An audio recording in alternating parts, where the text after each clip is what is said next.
Pick number one, obviously, was Geordie Payne to North Melbourne. So was that the right call? Yeah, well, that's something that we certainly discussed, probably in our two shoots prior to the mid-season draft. And, North certainly might have been tussling with taking the best available talent, and which Payne was certainly one of those. And obviously in their eyes was the best on offer.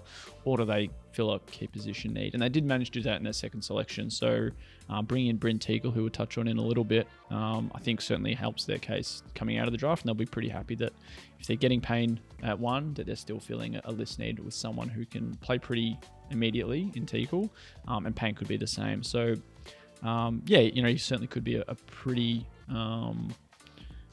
decent player for them from the first step, and it'll be interesting to see where they would have rated him if they were taking him at the national draft at the end of the year.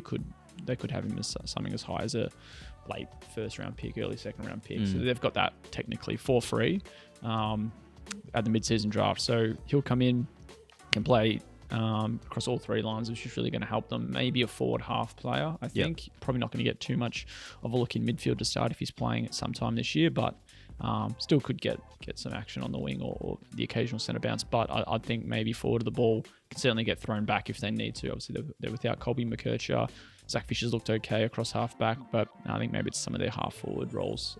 If Jai Simpkins been absent, they've probably lacked in that area. So, look, he'll offer them something potentially this year as well, and it could really be in any role they like as a kind of good moving inside-outside player. So look, certainly not the wrong call to take him with how how their second pick turned out. So should be pretty good, and I think the other clubs that were selecting after them will be pretty happy as well. Yep, absolutely.